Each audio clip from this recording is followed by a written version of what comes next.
as coisas. E o doutor Andrade, que é o presidente lá, o principal preceptor, né? Ele gostava muito disso. Ele já estudava, a mãe dele tinha ensinado diversas plantas medicinais para ele. E aí, na época, doutor, vamos estudar, tem essa planta, tem essa, isso daqui faz bem pra caramba pro Parkinson, olha essa planta aqui no Alzheimer. E aí ele falou, Giovanni, vamos logo estudar cannabis medicinal, isso daí vai ser o futuro. E aí eu na época, estudar cannabis era muito difícil, sempre foi muito difícil estudar cannabis. Por toda a questão legal mesmo da coisa, de você não ter acesso ao produto. De forma legal, né? De forma legal. E aí, nessa época, a gente começou a publicar alguns relatos de caso, porque já estava a gente já conseguia importar a medicação, né? A medicação ela já chegava, então a gente já tinha um produto para poder utilizar de fato.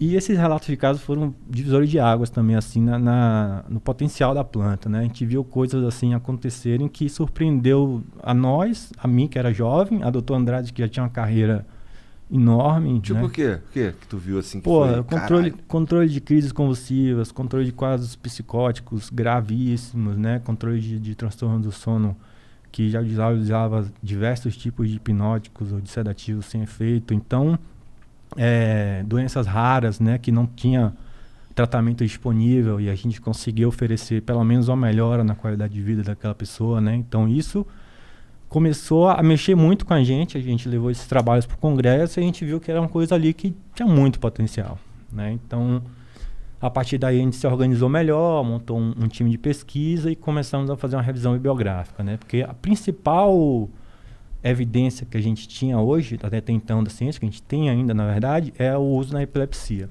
né? Então, o uso na epilepsia ele é dramático, tipo assim, a pessoa, né, vinha tendo crises convulsivas usando 7 remédios.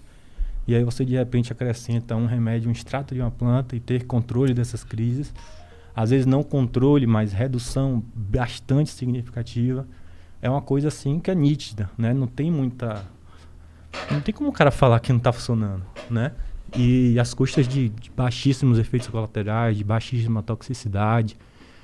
E aí é isso que a gente fez essa revisão bibliográfica para poder embasar um ensaio clínico mesmo, que é tipo o ápice de um estudo científico, né? Seria na área médica, né? Seria um ensaio clínico, duplo cego, randomizado.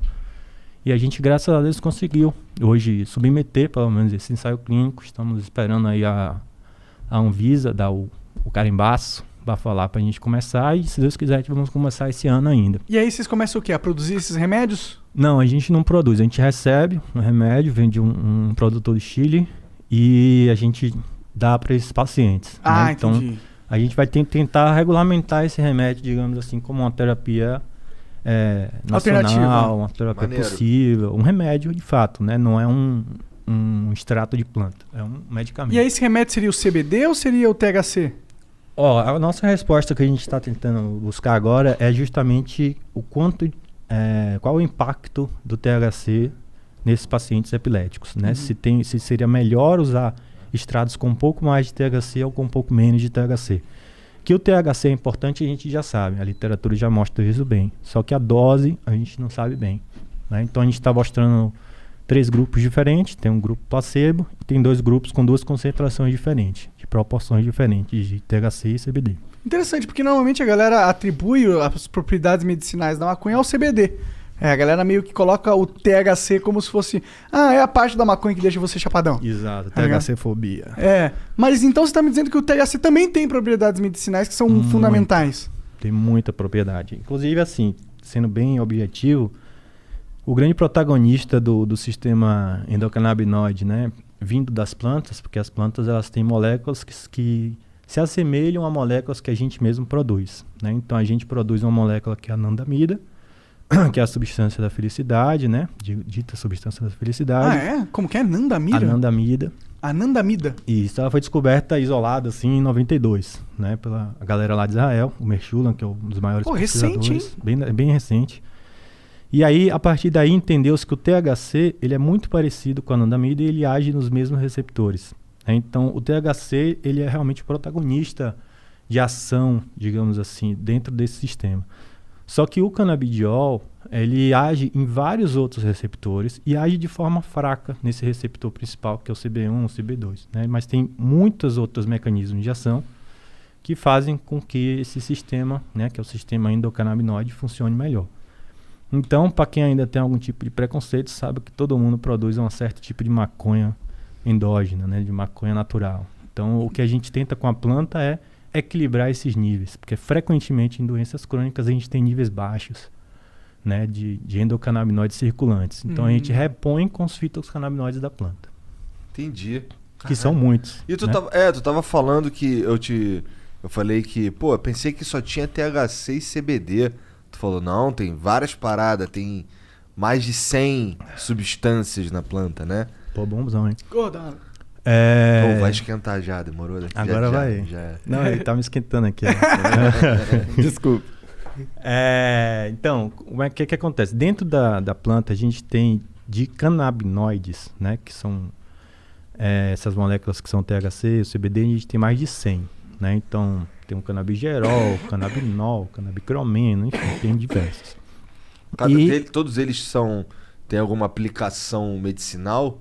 Aí, como a ciência ainda é recente nesse assunto, a gente não tem o detalhamento técnico de todos esses canabinoides, né? O que a gente entende hoje pelas pesquisas que a gente tem, que são muitas, tá? Não são poucas, a gente já tem muita pesquisa, só que a gente tem muita coisa a pesquisar ainda também, em igual proporção ou maior.